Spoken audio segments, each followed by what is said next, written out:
정부가 세제 개편을 통해 5억 원 이상 소득의 소득세 최고세율 42%를 적용해오던 것을 10억 원 이상 구간을 추가해 45%를 적용하기로 했습니다.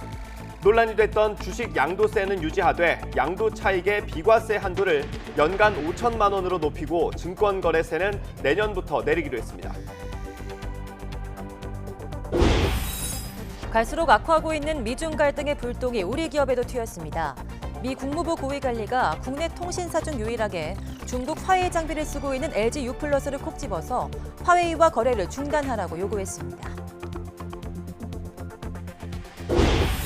어젯밤 제3경인고속도로 고잔요금소 부근에서 뒤에서 오던 차량에 들이받친 소형차에 불이 붙어 차에 타고 있던 20대 여성 2명이 숨졌습니다. 당시 도로에서는 앞서 발생한 음주 교통사고 처리 작업이 한창이었는데 차선을 변경하는 과정에서 변을 당했습니다. 고 박원순 서울시장을 성추행 혐의로 고소한 피해자 측이 2차 기자회견을 열어 4년간 서울시 전현직 관계자 등 20여 명이 피해 사실을 듣고도 외면하거나 회유했다고 주장했습니다. 서울시는 인권위 조사가 이뤄질 경우 적극 협조하고 경찰과 검찰 수사에도 성실히 임하겠다고 밝혔습니다. 검언 유착 의혹의 당사자인 이동재 전 채널A 기자 측이 한동훈 검사장과의 대화 녹음 파일을 공개했습니다. 수사팀은 이 녹음 파일을 공모의 증거로 보고 있지만 이 전 기자 측은 덕담이라고 주장하고 있는데 그제 첫 검찰 조사를 받은 한 검사장도 혐의를 부인한 걸로 전해졌습니다. 경기도 포천 군부대와 서울 강남의 부동산 매사에서 각각 10명이 넘는 코로나19 집단 감염이 발생했습니다. 감염이 확산하는 이라크에 오늘 투입되는 군용기 편으로 우리 노동자 297명이 내일 귀국합니다. 여러분 안녕하십니까? 7월 23일 굿모닝 YTN 시작합니다. 정부가 세제 개편안을 통해 초고소득자에 대한 세금을 더 올리기로 했습니다. 10억 원이 넘는 금액에 대한 최고 세율은 45%로 인상됩니다. 코로나19로 저소득층의 소득이 줄어드는 만큼 세금을 부담할 여력이 있는 초고소득층의 세부담을 강화한 겁니다. 김평정 기자입니다. 코로나19로 인한 경제적 타격은 저소득층이 더 크게 받았습니다. 하위 20% 계층은 지난해보다 1에서 버는 소득이 줄었고 이런 영향으로 상위 20%와의 소득 격차도 더 커졌습니다. 그래서 정부는 상대적으로 세금을 더 감당할 수 있는 고소득자의 세부담을 늘리기로 했습니다. 원래 소득 5억 이상 금액의 소득세 최고세율 42%를 적용하던 것을 10억 이상 소득세 구간을 하나 더 만들어 45%를 부과하기로 한 겁니다. 소득세는 금액 구간별로 세율이 점진적으로 적용되기 때문에 10억 원까지는 기존과 세율이 같습니다. 새 기준으로 과세표준 소득액이 30억 원가량인 납세자는 이전보다 소득세가 6천만 원 늘 것으로 예상됩니다. 새 소득세 규정에 적용되는 대상은 근로종합소득세 납부액을 기준으로 최상위 0.05%인 11,000명으로 9천억 원의 소득세를 더 내게 됩니다. 42%에서 45%로 최고세율을 올렸습니다만은 상당히 제한적인 최고위층에 대해서만 적용된다는 말씀을 제가 다시 한번 드립니다. 이번 세제 개편으로 OECD 회원국의 소득세 최고세율 순위에서 우리나라는 중위권 수준에서 7위로 뛰어오르게 됩니다. 그래도 국민소득 3만 달러 이상과 인구 5천만 명 이상의 경제 규모로 우리나라와 비슷한 6개 국가와 비교하면 비슷한 수준입니다. 부동산 대책에 이미 발표된 대로 다주택자에 대한 종합부동산세 최고세율은 6%로 오릅니다. 정부는 이번 세제 개편으로 고소득층과 대기업에는 1조 8,700억 원 세부담이 늘고 서민 중산층과 중소기업에는 세금이 1조 7,700억 원 감면될 것으로 추산했습니다. YTN 김평정입니다. 정부는 또 주식 양도세는 유지하되 주식 양도 차익의 비과세 한도를 연간 5천만 원으로 대폭 높이기로 했습니다. 증권거래세는 내년부터 낮아지는데요. 또 비트코인 같은 가상자산 거래 소득에도 내년 10월부터 세금이 부과됩니다. 오인석 기자입니다. 문재인 대통령이 주식 양도세 도입에 재검토 지시를 내리면서 정부의 금융세제 개편안은 대폭 수정됐습니다. 먼저 가장 관심을 모은 국내 상장 주식 양도차익 기본공제가 크게 높아집니다. 애초 연간 2천만 원에서 국내 상장 주식과 공모 주식형 펀드를 합산해 5천만 원까지 비과세 범위가 확대됩니다. 역차별 논란을 빚었던 펀드를 통한 간접 주식 투자도 기본 공제 혜택을 주는 것으로 바뀌었고 소득과 손실을 합산하는 2월 공제 기간도 애초 3년에서 5년으로 확대됩니다. 5천만 원 공제 시 주식 투자 상위 2.5%인 약 15만 명 정도만 세금을 낸다는 게 정부의 설명입니다. 세율은 20%가 적용되는데 미국과 영국 등 선진국 수준입니다. 증권거래세는 당초 발표보다 1년 앞당겨 내년부터 0.02%포인트가 인하되고 2023년엔 0.08%포인트를 추가로 내려 총 0.1%포인트가 낮아집니다. 투자 심리를 높여 시중의 유동자금이 주식시장으로 유입될 것으로 정부는 기대하고 있습니다. 현재보다 약 8천억 원 이상의 세부담이 감소하게 되며 상위 2.5%를 제외한 97.5% 대부분의 주식 투자자들은 현재와 같이 주식 양도 차익에 대한 비과세 혜택을 누리면서도 증권거래세 부담이 크게 줄어들 것으로 보여집니다. 영세 자영업자의 세 부담을 줄이기 위해 부가가치세 간이 과세자 기준이 20년 만에 연 매출액 8천만 원으로 2배 가까이 상향됩니다. 간이 과세자 23만 명이 1인당 117만 원의 부가가치세가 경감됩니다. 또 부가가치세 납부 면제 기준도 연 매출액 4,800만 원으로 높아집니다. 비트코인 같은 개인과 외국법인의 가상자산 거래 소득에 대해 내년 10월부터 세금이 부과되는데 20%의 세율이 적용됩니다. 또 담배 종류 간 세율 차이로 인한 세금 불평등을 해소하기 위해 액상형 전자담배의 개별 소비세율도 니코틴 용액 1ml당 370원에서 740원으로 2배 인상됩니다. YTN 오인성입니다. 지난달 전국 주택 매매 거래량이 13년 만에 가장 많았던 것으로 나타났습니다. 네, 연이은 고강도 규제에도 집값은 계속 오름세를 보이면서 더 오르기 전에 사야 한다는 매수 심리가 작용한 것으로 분석됩니다. 보도에 백종규 기자입니다.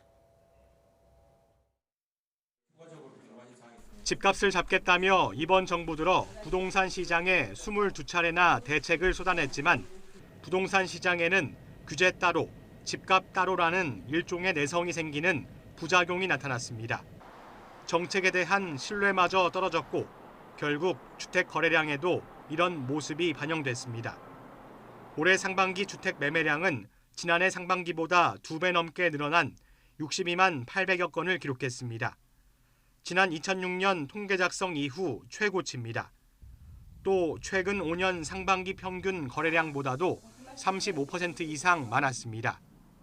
특히 지난달 매매량이 눈에 띄게 증가했는데 전국은 물론 수도권, 서울까지 급증했습니다. 지난해 같은 기간과 비교해봤을 때 모두 2배 넘게 거래가 늘었고 한 달 전보다도 크게 증가했습니다.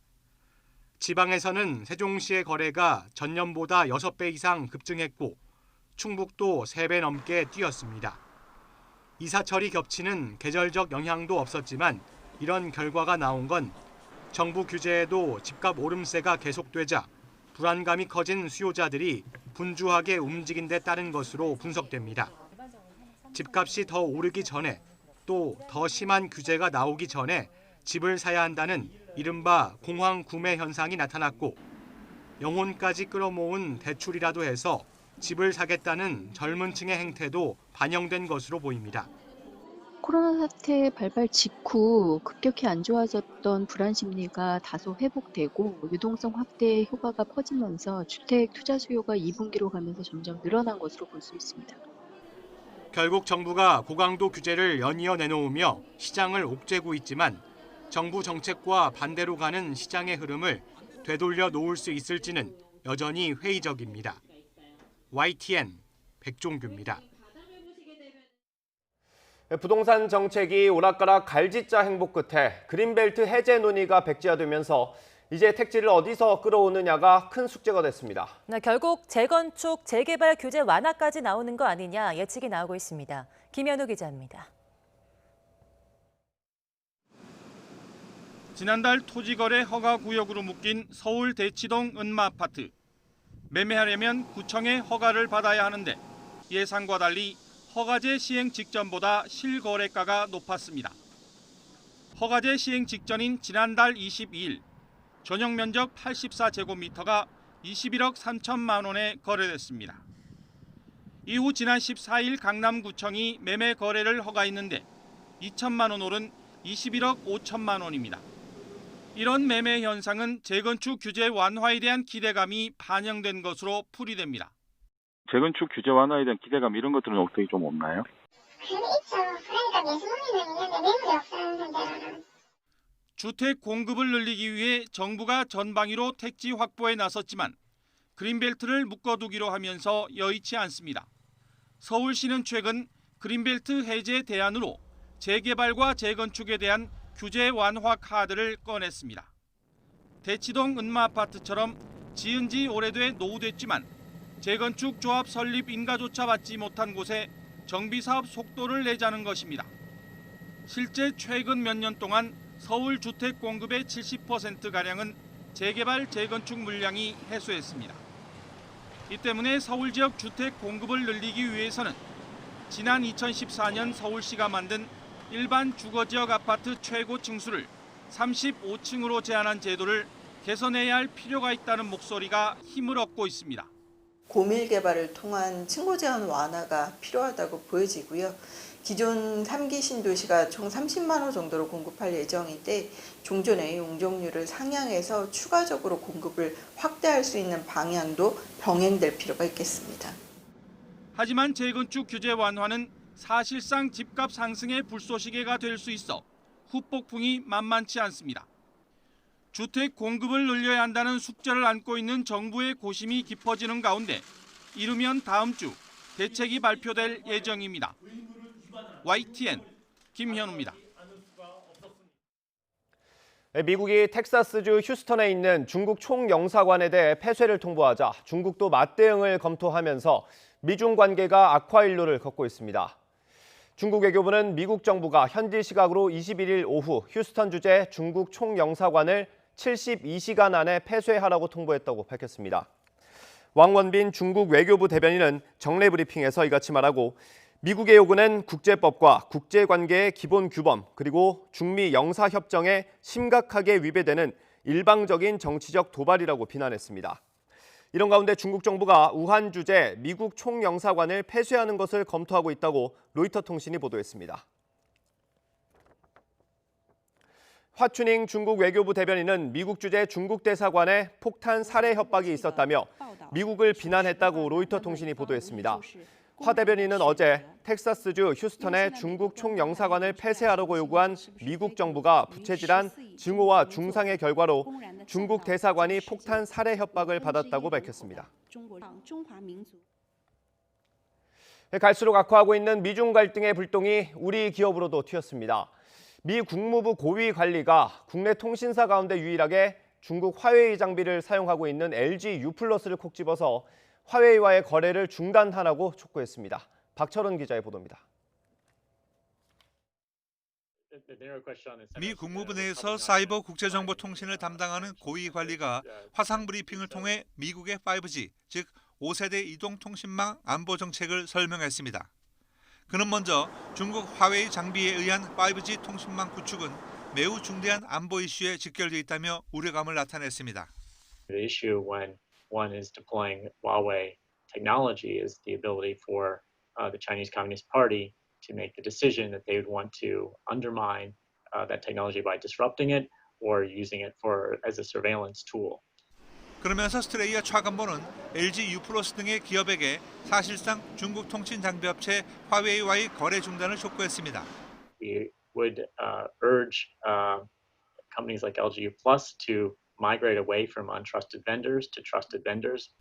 LG U+가 화웨이의 5G 장비를 쓴다면 중국이 언제든 문제를 일으킬 수 있는 5G 통신망 기반의 자율주행 자동차나 원격 의료를 믿을 수 없을 것이라는 뜻으로 풀이됩니다. 그는 가능한 한 빨리 신뢰할 수 있는 공급업체로 옮기는 것이 오히려 기업의 이익이 될 것이라고 강조했습니다. 스트레이아 차관보는 소유와 지배가 투명하지 않고 지적 재산권 침해 등 비윤리적이고 불법적 행위라는 이력이 있다고 화웨이를 거듭 비판했습니다. 그는 화웨이와 중兴통신 같은 공급자를 5G 통신망의 일부에라도 참여시키는 것은 간첩 행위에 취약하게 만들어 정부나 회사, 개인정보를 위태롭게 할 것이라고 경고했습니다. 마이크 폼페이오 국무장관도 지난 14일 화웨이 장비를 쓰지 않는 SK와 KT를 깨끗한 업체로 공개 거명하며 여타 업체들의 반 화웨이 전선 동참을 촉구한 바 있습니다. YTN 박철원입니다. 네, 어젯밤 제3 경인고속도로 고잔요금소 부근에서 뒤에서 오던 차량에 들이받친 소형차에 불이 붙어 차에 타고 있던 20대 여성 2명이 숨졌습니다. 당시 도로에서는 앞서 발생한 음주 교통사고 처리 작업이 한창이었는데요. 차선을 변경하는 과정에서 변을 당했습니다. 나연수 기자입니다. 고속도로 한가운데서 붉은 화염이 치솟습니다. 어두운 밤인데도 검은 연기가 하늘을 뒤덮는 게 선명히 보일 정도입니다.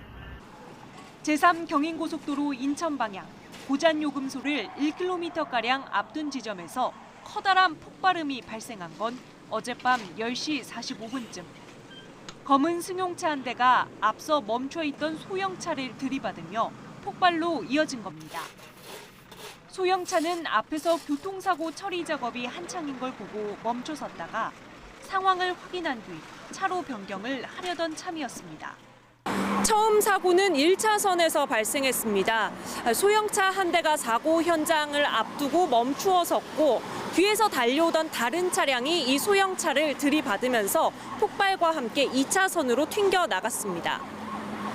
내기를 하고 빼는 과정에서 뒤에 와서 그냥 까만 차, 아까 까만 차 있어요. 그 차량이 추돌을 해서 모닝이 1차선으로 튕겨져 나오면서 화재가 난 거예요. 소형차는 튕겨나가며 앞서 있던 고속도로 관리 차량을 들이받았고 이딴 충격과 화재로 차에 타고 있던 20대 여성 2명이 숨졌습니다. 친구 사이로 확인됩니다. 뒤차 운전자와 동승자도 병원으로 옮겨졌지만 큰 부상은 아닌 것으로 전해졌습니다. 애초에 도로 혼란을 빚은 선행사고는 차량 2대 간 접촉사고로 운전자 1명이 면허 취소 수치에 해당하는 혈중 알코올 농도 상태에서 운전했던 것으로 확인됐습니다. 경찰은 블랙박스와 현장 목격자 진술 등을 토대로 정확한 사고 원인과 함께 선행사고 처리 과정에서 2차 사고 예방 조치가 제대로 이루어졌는지 조사하고 있습니다. YTN 나연수입니다. 고 최숙현 선수 사건 국회 청문회에서 김규봉 감독과 장윤정 선수 폭행에 대한 증언이 쏟아졌습니다. 또 철인 3종협회 등 관계기관을 향한 여야 의원들의 질책도 이어졌습니다. 양시찬 기자입니다. 고 최숙현 선수 사망 사건 청문회는 가해 핵심으로 지목된 김규봉 감독과 장윤정 선수 2명이 불출석한 가운데 진행됐습니다. 알맹이 없는 청문회라는 지적이 있지만 의미 있는 폭행 증언들도 쏟아졌습니다. 특히 가해자로 지목됐지만 뒤늦게 마음을 돌이킨 김도환 선수는 최 선수의 피해 사실은 물론 자신이 김 감독으로부터 당한 폭행에 대해서도 밝혔습니다. 김도환 선수도 장윤정 선수가 후배들에게 폭력 폭언을 하는 것을 본 적이 있다고 말했습니다. 예, 맞습니다. 기억나는 사건이 있으면 지금 간단하게 말씀해 주십시오. 제가 담배를 피우다 걸려가지고 야구 방망이를 100대 맞았습니다. 최숙현 선수가 직접 작성한 일기를 통해 추가 가해자도 공개됐습니다. 여기 내용에는 나의 원수는 누구인가? 라는 질문에 원수는 2명 이상인데 경주시청 선수들이요. 내 인생에서 사라졌으면 해요. 기억에서도 라고 쓰여 있습니다. 사태를 묵인했다는 비판을 받는 철인 3종협회의 관리감독에 대한 의원들의 질책도 이어졌습니다. 기우경 부장님께서 김규봉 감독 가해자한테만 전화해서 물어본 것이 이미 조사를 시작한 거고 그 조사를 본인이 스스로 종결시킨 겁니다. 당시에는 제가 이 일이 이토록 위중한 일인지 제대로 알지 못했습니다. 그거에 대해서는 저번에도 말씀드린 대로 제 대처가 굉장히 미흡했다고 생각하고 있습니다. 고 최숙현 선수의 아버지 최영희 씨도 청문회장에 나와 딸의 억울함을 밝혀줄 것을 호소했습니다. 억울한 죽음을 끝까지 밝혀주시고 앞으로 이 땅의 수케니처럼 억울하게 당하는 운동선수가 더 이상 나오지 않도록 최숙현법을 꼭 입법화해 주시길. 이 밖에 YTN 보도로 드러난 김 감독과 최 선수의 거짓 진술서 강요 내용과 경주시 체육회와 철인 3종 팀의 전지훈련비 횡령 혐의도 공론화됐습니다. YTN 양시창입니다. 박원순 전 서울시장을 고소한 피해자 측이 어제 두 번째 기자회견을 열었습니다. 4년 동안 인사 담당자를 비롯한 20여 명에게 성추행 피해를 호소했는데 묵살됐다고 주장하면서 서울시가 제안한 민관 합동조사단 참여를 거부했습니다. 박희재 기자의 보도입니다. 고 박원순 전 서울시장 연결식이 끝나자마자 기자회견을 열었던 피해자 측이 아흐레 만에 두 번째 회견을 열었습니다. 핵심은 서울시의 성추행 피해 묵인방조 의혹에 대한 추가 진술이었습니다. 4년 동안 인사 담당자를 비롯한 서울시 전 현직 관계자 20명에게 피해 사실을 호소했었다는 겁니다. 피해자가 성고충을 인사 담당자에게 언급하기도 했습니다. 직장 동료에게 불편한 내용의 텔레그램 문자를 직접 보여주기도 했습니다. 속옷 사진도 보여주면서 고충을 호소했습니다. 그러나 인사 담당자는 공무원 생활을 편하게 하도록 해줄 테니 다시 비서로 와달라고 말하거나 인사 이동은 시장에게 직접 허락받으라고 답하기도 했다고 폭로했습니다. 명백히 추행 방조 혐의라는 주장입니다. 피해자 측은 서울시가 구성하기로 한 민관 합동조사단에는 참여하지 않겠다고 밝혔습니다. 위력적 구조인 서울시 내부 조사는 사실상 불가능하기 때문이라는 게 이유입니다. 시장을 정점으로 한 업무 체계는 침묵을 유지하게 만드는 위력적 구조였음을 드러났습니다. 서울시 공무원으로 계속 근무하게 될 직원들이 내부 조사에서 진실된 응답을 하기는 어렵습니다. 그러면서 국가기관인 국가인권위원회가 직권조사를 해야 하고 지자체장의 성폭력 재발 방지책도 마련하라고 촉구했습니다. 서울시는 국가인권위원회 조사 결과와 권고를 이용하여 징계, 관리감독 책임 수인, 재발 방지 조치를 진행해야 합니다. 피해자와 지원단체, 법률대리인은 준비를 거쳐 다음 주 인권위에 진정서를 낸다는 계획입니다. YTN 박희재입니다. 서울시가 박원순 전 시장의 성희롱 성추행 의혹에 관한 국가인권위원회 조사가 이뤄질 경우 협조하고 진상규명에 최선을 다하기로 했습니다. 서울시는 피해자 지원단체 2차 기자회견에 대한 입장이라는 성명서를 내고 이같이 밝혔습니다. 서울시는 성명에서 피해자 지원단체의 진상조사단 참여 거부에 유감을 표하고 피해자가 국가인권위원회에 조사를 의뢰할 경우 적극적으로 협조하겠다고 말했습니다. 어제 기자회견에서는 예상과 달리 새로운 증거가 공개되진 않았습니다. 이 피해자 측은 모든 증거는 수사기관에 제출했고 이후에 추가로 확보되는 자료도 그렇게 하겠다고 밝혔습니다. 이런 가운데 서울시에 대한 경찰의 압수수색 영장은 기각됐습니다. 부장원 기자입니다. 전직 비서 A씨는 이번에도 직접 참석하지 않았습니다. 대신 직접 쓴 입장문을 통해 소회와 바람을 털어놨습니다. 문제의 인식까지도 오래 걸렸고 문제 제기까지는 더욱 오랜 시간이 걸린 사건입니다. 피해자로서 보호되고 싶었고 수사 과정에서 법정에서 말하고 싶었습니다. 특히 본질이 아닌 문제로 논점이 흐려지지 않고 진실이 밝혀지길 바란다고 호소했습니다. 저는 기다리겠습니다.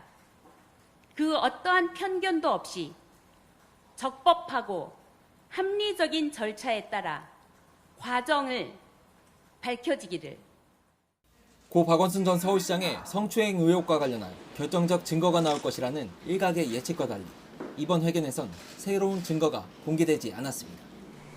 피해자 측은 모든 증거는 수사기관에 넘겼다면서 추가 확보될 증거도 넘기겠다고 밝혔습니다. 피해자의 증거 자료는 수사기관에 제출하였습니다. 추가로 확보되는 자료가 있을 경우 그 역시 수사기관에 제출될 예정입니다. 피해자 측이 제기한 의혹은 성추행과 서울시의 묵인방조, 피소사실 유출까지 세 갈래. 결국 이 의혹들을 어디까지 규명할지는 수사기관에 공을 넘긴 것으로 해석됩니다. 이런 가운데 서울시 묵인방조 의혹 조사를 위해 경찰이 서울시청에 대해 신청한 압수수색 영장은 강제 수사 필요성 부족이란 이유로 법원에서 기각됐습니다. 경찰은 보강 수사를 통해 영장 재신청을 검토하겠다고 밝혔습니다. YTN 부장원입니다. 박원순 전 시장의 휴대전화의 디지털 포렌식에 나선 경찰이 전화에 걸린 비밀번호를 해제하고 본격적인 분석 작업에 착수했습니다.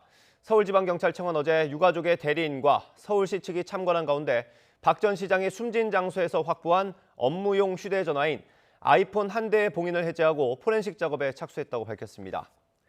휴대전화에 걸린 비밀번호를 푸는 데만 여러 달이 걸릴 것으로 전망됐지만 경찰은 최근 피해자 측 변호인인 김재련 변호사로부터 비밀번호를 직접 제보받아 곧바로 해제할 수 있었다고 말했습니다. 더불어민주당 남인순 최고위원은 박원순 전 시장의 성추행 의혹과 피소 사실 유출 경위에 대해 침묵으로 일관했습니다. 남 최고위원은 어제 아침 회의 직후 자신의 보좌관으로 근무한 임순영 서울시 젠더특보에게서 박 전 시장 의혹에 대한 보고를 받았는지 등을 묻는 취재진의 질문에 아무런 답변을 하진 않았습니다. 직접 들어보겠습니다. 임순영 젠더특보한테 미리 보고 받으신 거 있으세요? 박원순 전 시장님이랑 확인에 전화하신 내용 있으세요? 아니 이렇게 가실 게 아니라 설명을 해주세요. 이게 뭐 일주일 동안 아무것도 얘기도 안 하셨어요. 임순영 특보한테 보고 받으신 거 있으세요? 박원순 시장한테 직접 전화하신 적 있으신가요? 정말 드시고 가시죠. 여성 인권 운동 하셨는데 이번 사태에 너무 아무 말씀도 없으시다는 비판도 많습니다. 이른바 검언유착 의혹 사건 유착 당사자로 지목된 한동훈 검사장이 그제 처음으로 검찰 조사를 받은 것으로 확인됐습니다.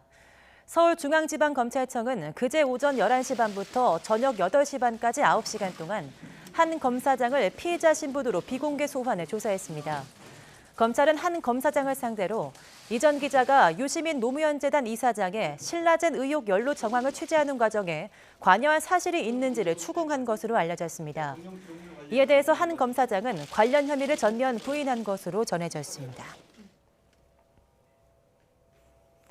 이동재 전 채널A 기자와 한동훈 검사장이 협박을 공모했다는 핵심 증거인 부산 녹취록을 둘러싸고 공방이 이어지자 이 전 기자 측에서 녹취 파일 전체를 공개했죠. 당시 대화 내용을 두고 해석이 정반대로 엇갈리고 있어서 검찰이 검언유착 의혹을 규명할 새로운 증거를 내놓을지 관심이 집중되고 있습니다. 보도에 강희경 기자입니다. 이동재 전 채널A 기자 측이 지난 2월 13일 한동훈 검사장과 나눈 대화 녹취록에 이어 이번에는 대화를 녹음한 녹취 파일을 통째로 공개했습니다. 검찰에서 취재 계획에 동조하는 취지의 언급 등 내용 일부가 누락됐다고 지적하자 근거 없는 의혹이라며 원본 자체를 공개한 겁니다. 실제 녹음 파일을 들어보면 녹취록 가운데 일부 생략된 부분이 있긴 합니다. 그런 사람이 와서 강연했다는 걸 밖에 홍보하는 거 있어서 어떤 주가적 차원이지 않고 또 몇 분 계시더라고요. 여기까지 가겠나 싶겠지만 아무튼 유시민은 좀 이 전 기자 측은 내용을 옮기는 과정에서 실수가 있었을 뿐 전체 맥락상 전혀 중요한 내용이 아니라고 반박했습니다. 또 이 전 기자가 이철 전 밸류인베스트 코리아 대표에게 보낸 편지 내용까지 공개하며 한 검사장과 공모했다는 의혹을 전면 부인했습니다. 부산 녹취록을 놓고 공방이 벌어지는 이유는 애초 이 대화 내용이 공모를 입증할 핵심 증거로 거론됐기 때문입니다. 이철 막 와이프 찾아다니고 막 이러는데 그건 해보면 하지. 교도소에 편지를 썼거든요. 이렇게 당신 어차피 자네들이 너 다 버릴 것이고 너 그런 거 하다가 한두 걸리면 되지. 수사팀은 이런 발언 자체가 공모 혐의를 뒷받침한다고 보고 있지만 이 전 기자 측은 단순 호응이나 덕담의 취지라며 정반대 해석을 내놓고 있습니다. 법조계에서도 두 사람이 공범으로 규정되기 위해선 조금 더 확실한 증거가 드러나야 한다는 의견이 나옵니다. 검찰이 결정적 스모킹건을 확보하느냐가 향후 수사의 쟁점이자 관건인 겁니다. 구체적으로 이 전 기자가 이철 전 대표 대리인으로 나선 제보자에게 들려줬다는 녹취가 실제 한 검사장의 목소리가 맞는지, 한 검사장이 이 전 기자에게 자기 이름을 팔라고 말한 게 사실인지 등이 아직 규명되지 않은 핵심 의혹입니다. 부산 대화 이후에도 두 사람이 여러 차례 통화하면서 신라젠 취재 관련 얘기를 주고받았는지 등도 추가로 확인돼야 할 부분입니다. 결국 수사팀이 한동훈 검사장의 공모 관계를 입증하느냐에 따라 검언유착 의혹이 사실로 드러날지 아니면 기자 개인의 일탈을 의도적으로 왜곡한 권한 유착이라는 역풍을 맞게 될지도 판가름 날 것으로 보입니다. YTN 강희경입니다. 추미애 법무부 장관이 자신을 겨냥해서 일개 장관으로 표현한 한동훈 검사장의 발언에 상당한 자괴감을 느꼈다고 밝혔습니다. 또 검찰 수사가 끝나면 한동훈 검사장을 감찰하겠다고도 밝혔는데요. 먼저 어제 대정부 질문에서 나온 추 장관의 발언부터 보시죠. 법무부가 감찰을 할 수 있는 법무부 감찰 권한에 들어와 있습니다. 그래서 이 수사가 마쳐지면은 감찰에 들어가서 살펴보기로 하기로 했습니다. 감찰을 통해서 확인해 주셨으면 좋겠습니다. 추미애 장관은 어제 국회 대정부 질문에서 열린민주당 최강욱 대표의 질의에 답변하는 과정에서 이같이 밝혔습니다. 그제인 지난 21일 검찰 조사를 받은 한동훈 검사장, 수사가 끝나더라도 법무부 감찰까지 받게 될 것으로 보이는데요. 앞서 한 검사장은 이동재 전 채널A 기자와의 부산 만남에서 추미애 장관을 겨냥해 이렇게 비판하기도 했습니다. 일개 장관이 헌법상의 국민의 알 권리를 뽀샵질 하고 있어. 국민의 알 권리가 나중에 알아볼 걸요? 추 장관은 이 같은 내용이 담긴 녹취록을 본 소감을 묻는 질문에는 자괴감을 느꼈다면서 다시 한번 한동훈 검사장을 비판하기도 했습니다. 일개 장관이라는 말을 검사장이라면 상당히 고위 간부인데요. 고위 간부로부터 그런 막말을 듣는 것에 대해서는 상당히 자괴감을 느꼈습니다. 이어 검언유착 수사와 관련해서 윤석열 총장에 대한 수사 지휘권을 발동한 것은 수사의 독립성과 수사의 순결성을 해칠 우려가 너무나 농후해 내린 것이라고 덧붙였습니다.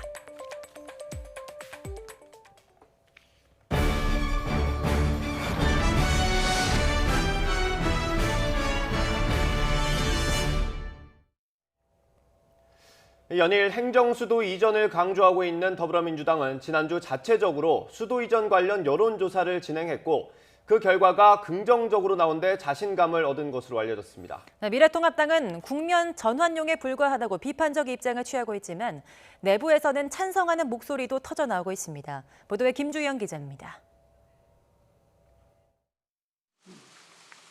더불어민주당 김태년 원내대표가 화두를 던진 행정수도 이전은 정치권의 뜨거운 감자가 됐습니다. 민주당 최고위원들은 당 회의에서 행정수도 이전이 반드시 필요하다고 거듭 강조했습니다. 행정수도 이전은 오래된 꿈이자 국가 100년 대계입니다. 국가 균형 발전, 수도권 과밀화 해소, 지역 소멸 위기 극복, 그리고 수도권 집값 안정을 위해서라도 공공기관의 지방 이전을 조속히 시급히 추진해야 할 것입니다. 김두관 의원이 수도 이전을 뒷받침할 법안을 발의하는 등 당내 지원 사격도 이어졌습니다. 이처럼 민주당이 속도를 내는 데는 지난주 후반 행정수도 이전 문제에 대해 진행한 자체 여론조사 결과가 크게 작용한 것으로 알려졌습니다. 결과가 팽팽할 것이라는 예상과 달리 과반을 훌쩍 넘긴 사람들이 수도 이전에 찬성했기 때문입니다. 민주당 핵심 관계자는 헌재 위헌 결정이 내려진 지난 2004년과 달리 시대 흐름이 바뀐 것으로 본다며 앞서 당이 제안한 국회 특위를 통해 야당과 협의하고자 한다고 밝혔습니다. 미래통합당은 일단 정부와 여당이 부동산 문제에서 관심을 돌리기 위한 수단에 불과하다고 평가절하한 뒤 공식 발언을 아끼고 있습니다. 수도권 집값 상승하니 행정수도 문제로 관심을 돌리려고 꺼낸 주제다, 이렇게 판단하고 있습니다. 하지만 당내에서 행정수도 이전을 긍정적으로 봐야 하지 않느냐는 목소리도 터져나오고 있습니다. 충청 지역을 지역구로 하는 5선의 정진석 의원은 YTN과의 통화에서 행정수도 이전은 국가 100년 대계를 위해 꼭 완성돼야 할 사안이라며 두려움을 가질 필요가 없다고 목소리를 높였습니다. 3선의 장재현 의원도 자신의 SNS에 당이 왜 반대로 일관하는지 모르겠다면서 헌법재판소의 판결도 영원하지 않다고 강조했습니다. 리얼미터가 진행한 여론조사에서도 전체의 53%가 행정수도 이전에 찬성했고 부산, 울산, 경남 지역은 물론 대구, 경북에서도 긍정적인 답변이 더 많은 것으로 집계됐습니다. 부정적인 입장을 취했던 미래통합당 지도부의 고심이 더 깊어지는 이유입니다. YTN 김주영입니다. 이인영 통일부 장관 후보자의 인사청문회가 오늘 오전 10시 국회에서 열립니다. 야당은 이 후보자 아들의 스위스 유학 선발 과정에 특혜가 있었는지, 강직성 척추 혐의로 인한 군 면제 판정이 적절했는지 등을 집중적으로 질문할 예정입니다. 또 지난 1987년 전국 대학생 대표자 협의회 전대협 초대 의장이었던 전력을 들어 대북관과 안보관 검증도 있을 것으로 보입니다. 이 후보자는 청문회에 앞서 약식 기자회견을 통해 통일부의 대담한 변화를 추진하겠다면서 남북관계 발전에 있어 공식적 영역에서 통일부가 중심이라는 확고한 위상을 정립하겠다고 밝혔습니다. 미래통합당 하태경 의원은 박지원 국정원장 후보자의 학력과 관련해 박 후보자가 다녔다는 2년제 광주교대 학력으로는 단국대 편입이 불가능하다며 조선대에 다녔던 것으로 위조한 뒤 편입했던 것으로 보인다고 주장했습니다. 통합당 정보위 관사인 하 의원은 당 회의에서 지난 1966년 조선대 관련 서류를 위조해 단국대에 부정 입학했던 사람들이 구속된 사건 기사를 거론하며 박 후보자도 같은 사례로 보인다고 밝혔습니다. 이와 관련해 박 후보자 측은 과거 광주교대를 졸업하고 합법적으로 단국대에 편입해 학점을 이수했다며 통합당의 주장은 억지고 엉터리라고 반박했습니다. 이재명 경기지사가 내년 4월 보궐선거에서 더불어민주당이 서울시장과 부산시장 후보를 내지 않는 게 맞다는 발언과 관련해 자신은 그런 적이 없다고 반박했습니다. 대법원의 사실상 무죄 확정 판결 이후 소신 발언을 이어오던 이재명 지사가 잠시 숨고르게 들어간 걸까요? 문지연 앵커가 정리했습니다. 네, 이재명 경기지사 어제 자신의 페이스북에 서울과 부산시장 무공천을 주장한 바가 없다고 밝혔습니다. 이어 민주당의 서울 부산시장 공천을 두고 많은 논란과 오보들이 있다고도 지적했는데요. 논란은 지난 20일 이재명 지사의 이 인터뷰가 발단이 됐습니다.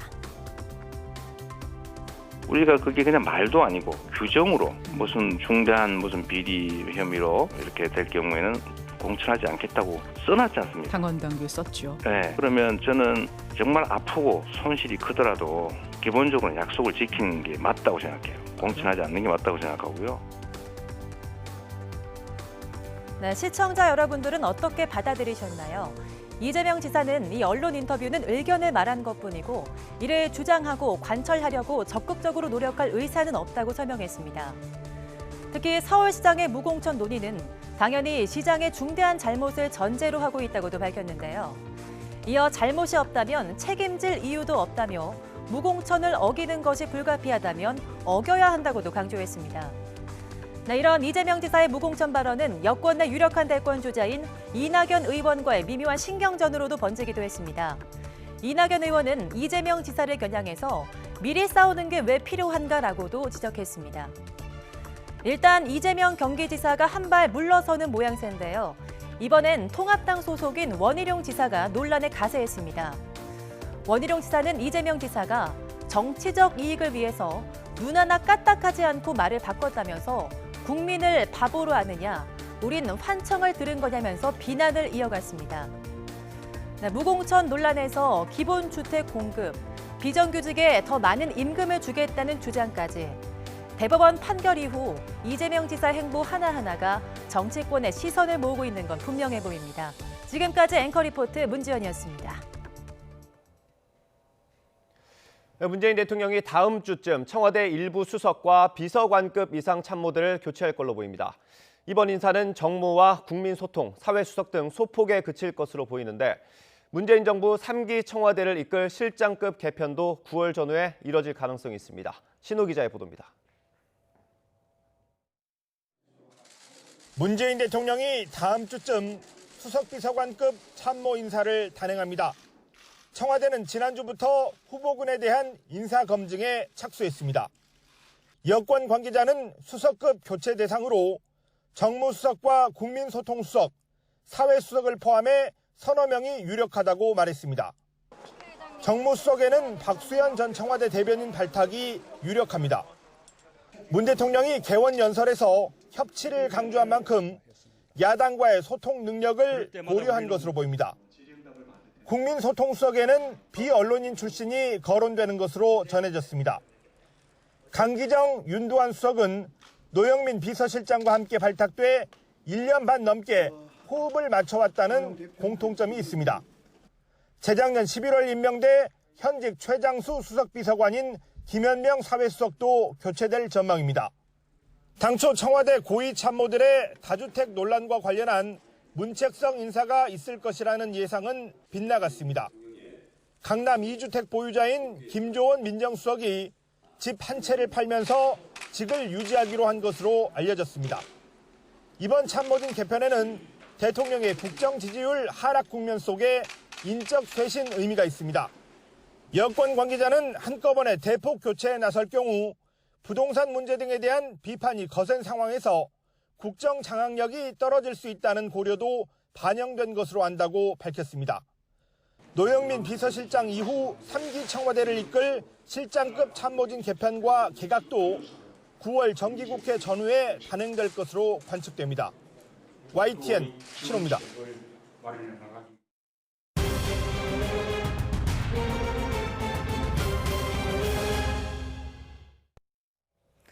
경기 포천 육군부대에서 장병들이 무더기로 코로나19에 감염되면서 군에서 20일 만에 환자가 발생했습니다. 해당 부대에서만 현재까지 13명이 확진됐는데요. 더 늘어날 수도 있습니다. 임성호 기자입니다. 무더기 확진 환자가 나온 부대는 경기 포천에 주둔 중인 육군 8사단 예하 대대입니다. 먼저 병사 2명이 발열 등 의심 증상을 보여 진단검사를 받은 뒤 확진됐습니다. 뒤이어 부대원 220여 명 전원을 진단검사한 결과 10명 넘게 추가 확진 환자가 나왔습니다. 최초 확진된 병사 2명과 밀접 접촉한 인원이 50여 명에 달해서 확진 환자가 더 나올 가능성도 있습니다. 육군은 즉각 해당 부대 출입을 통제한 뒤 부대원들을 격리했고 군 역학조사관들이 감염 경로를 조사하고 있습니다. 처음 확진된 병사 2명은 지난달 초 휴가를 다녀왔고 이 가운데 1명은 지난 10일 외출도 했던 것으로 파악됐습니다. 이 때문에 육군은 이들이 부대 밖에서 무증상 감염된 채 복귀를 했다가 코로나19를 옮겼을 가능성도 있다고 보고 있습니다. 군부대 전체의 어떤 휴가나 외출이나 이런 부분들을 면밀하게 좀 조사를 하고 말씀드리는 게 정확할 것 같습니다. 이처럼 군에서 20일 만에 확진 환자가 나오며 군내 누적 환자는 70명을 넘었습니다. 또 군이 자체 격리 조치한 인원도 1,100여 명으로 늘었습니다. YTN 임성호입니다. 코로나19가 확산 중인 이라크에서 우리 건설 노동자들을 데려오기 위해 군용기 2대가 오늘 오전 이라크 현지로 떠납니다. 해당 군용기는 귀국 의사를 밝힌 근로자 297명을 태우고 현지 시간 23일 오후 이라크 바그다드를 출발해 내일 오전 인천공항에 도착합니다. 앞서 이라크 현지에서 코로나19로 숨진 노동자 1명도 함께 오고 병원에서 치료 중인 환자 2명은 다음 주 별도로 귀국할 예정입니다. 내일부터 교회 소모임과 행사 등을 금지한 방역수칙 의무화 조치가 해제됩니다. 다만 지방자치단체별로 위험도를 평가해서 필요할 경우 현행 의무화 조치를 유지할 수 있도록 했습니다. 한영규 기자입니다. 전국 교회를 대상으로 소모임과 행사 등을 금지한 지 2주 만에 이번 주 금요일부터 방역수칙 의무화 조치가 해제됩니다. 최근 국내 발생 확진자가 감소하고 교회 집단 감염 사례도 수도권 등 일부에서만 발생하고 있는 것을 감안한 것입니다. 최근 교회 등 종교시설에서의 집단 감염 사례가 크게 감소할 수 있었던 것은 그간 교단과 신도분들의 넓은 이해와 적극적인 협조 덕분이며 이에 대해서 다시 한번 깊이 감사드립니다. 다만 지방자치단체별로 지역 내 감염 확산 우려가 있을 경우 자체적으로 조정할 수 있습니다. 사회적 거리두기 2단계 조치가 시행 중인 광주의 경우 29일까지 행정조치를 유지하되 이후 환자 발생 추이에 따라 해제 여부를 결정하기로 했습니다. 교회를 통한 집단 감염은 많이 줄었지만 아직 완전히 없어진 것은 아닙니다. 서울 송파구 사랑교회와 관련하여 집회 환자 1명이 7월 20일 날 확진된 이후 추가로 3명이 확진되어 현재까지 총 4명이 확진되었습니다. 모두 교인입니다. 방역당국은 교회 방역 조치가 해제된 뒤에도 예배 시 마스크 착용과 거리 두기 같은 방역 수칙을 잘 지켜달라고 당부했습니다. 특히 수도권의 경우 소규모 집단 감염이 계속되고 있는 만큼 감염 위험이 높은 행사나 단체 식사 등은 계속 자제해달라고 요청했습니다. YTN 한영규입니다. 코로나19 백신 개발에 나선 일부 제약사들이 백신을 원가에 팔지 않고 이유는 남기겠다는 뜻을 밝혔습니다. 제약사들은 올해 말이나 내년 초쯤이면 백신이 나올 수 있을 것으로 전망했습니다. 박홍구 기자가 보도합니다. 코로나19 백신 후보 물질에 대한 임상시험 결과가 속속 전해지며 백신 조기 개발에 대한 기대감이 커지자 미국 하원의회가 5개 제약사 대표와 온라인 청문회를 열었습니다. 1상 임상시험을 마치고 2상, 3상 시험을 동시에 진행하고 있는 모더나는 지금까지 연구 결과를 볼 때 백신 개발이 낙관적이라고 밝혔습니다. We would hope in the fall or towards the end of the year we'd have data that we could submit to the FDA for them to make a determination on whether to approve it. We would also hope at that point to have millions of doses of vaccine available for deployment. 백신 가격과 관련해 모더나 측은 백신을 실비만 받고 팔지 않겠다고 말했습니다.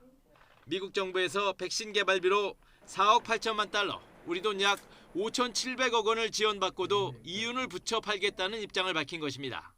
정부의 자금 지원을 거부한 화이자도 백신으로 이윤을 얻을 생각이라며 현재의 특수한 상황을 가격에 반영하겠다고 밝혔습니다. 화이자는 다만 사람들이 살 수 없는 백신은 의미가 없다며 터무니없이 높게 가격을 정하지는 않겠다는 뜻을 밝혔습니다. 반면 미국 정부에서 1조 4천억 원을 지원받은 아스트라제네카와 5,400억 원을 지원받은 존슨앤존슨은 이윤을 남기지 않겠다고 밝혔습니다. 아스트라제네카는 미국 정부에 3억 명분을 공급하기로 한 합의에 따라 이런 결정을 내렸으며 병당 백신 가격은 5천 원 안팎인 것으로 알려졌습니다. 아스트라제네카는 오는 9월에 마지막 단계인 3상 결과가 나오길 기대한다며 앞선 1상과 2상 임상시험에 만족감을 드러냈습니다. We're very encouraged by the immunogenicity data that we have in the phase 1-2 study and the tolerability data that we have because we're seeing both an antibody response and a T-cell response.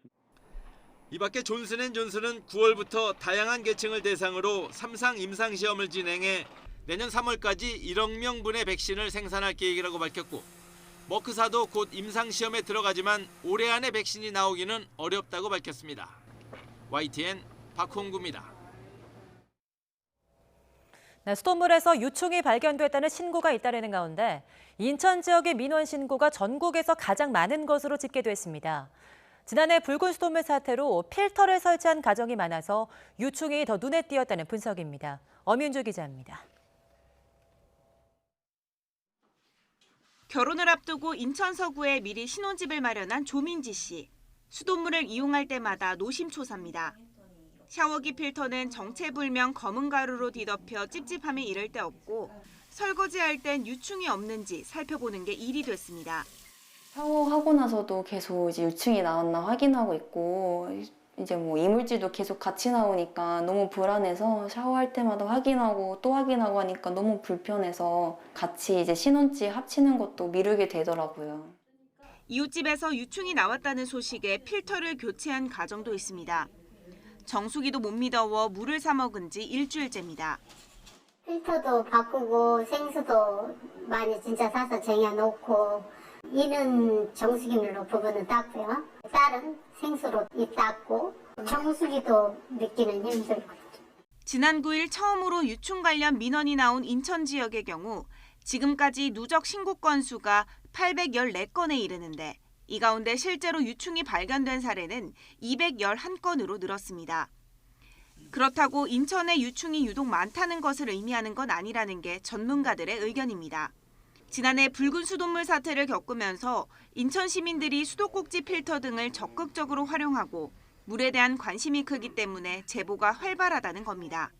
인천 지역이 작년에 그 적수 사태를 크게 겪으면서 수돗물에 대한 시민들의 관심도도 높아졌고요. 다른 지역에 비해서 인천 지역에서는 훨씬 더 많은 시민들의 눈에 띄었던 것 같습니다. 유난히 따뜻했던 지난해 겨울이 유충 확산에 영향을 미쳤다는 분석도 있습니다. 깔따구 경우에는 유충으로 활동하는데 온도가 이제 그 온난화되면은 많이 생존해서 봄을 맞게 됩니다. 깔따구가 예년보다 좀 많이 발생될 수 있는 여건이 되는 거죠.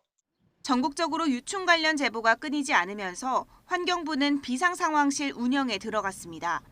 각 지방자치단체의 유충 관련 민원을 취합해 종합 대응책을 마련할 계획입니다. YTN 엄윤주입니다. 어제에 이어 오늘 출근길도 장맛비가 계속되고 있습니다. 현재 서울은 약하게 비가 내리고 있지만 차츰 빗줄기가 굵어지겠고요. 오후부터는 서울 등 수도권과 해안가를 중심으로 시간당 30mm가 넘는 장대비가 쏟아질 것으로 보입니다. 오늘 나오실 때는 잊지 마시고 크고 튼튼한 우산으로 잘 챙겨주시기 바랍니다. 현재 레이더 화면을 보면 전남과 경남 해안에는 시간당 10mm 이상 다소 강한 비가 내리고 있는데요. 점차 서해상에서 붉은색으로 표시된 강하게 발달한 호우구름이 유입되겠습니다. 모레까지 남해안과 영동, 제주와 경북 해안 많은 곳에 250mm 이상의 호우가 예상되고요. 서울을 비롯한 그 밖의 전국에도 최고 150mm의 많은 비가 오겠습니다. 여기에 해안가를 중심으로는 바람도 무척 강하게 불겠습니다. 비가 내리면서 오늘도 더위는 주춤하겠습니다. 서울과 대전, 부산의 낮 기온 24도에 머물며 어제와 비슷하겠습니다. 수도권의 비는 내일 오후부터 차츰 그치기 시작하겠고요. 그 밖의 전국은 토요일 밤이면 대부분 그치겠습니다. 이후 일요일 오후부터 다시 비가 내려 다음 주까지 막바지 장맛비가 이어질 전망입니다. 장마철 막바지에 강한 비가 지역을 옮겨다니며 게릴라 호우를 쏟아내고 있습니다. 이미 많은 비로 지반이 약해진 만큼 산사태나 축대 붕괴 등 안전사고 없도록 미리 시설물 점검 잘해주시기 바랍니다. 지금까지 YTN 최현미입니다. 어젯밤 제3 경인고속도로 고잔요금소 부근에서 뒤에서 오던 차량에 들이받친 소형차에 불이 붙어 차에 타고 있던 20대 여성 2명이 숨졌습니다. 당시 도로에서는 앞서 발생한 음주 교통사고 처리 작업이 한창이었는데 차선을 변경하는 과정에서 변을 당했습니다.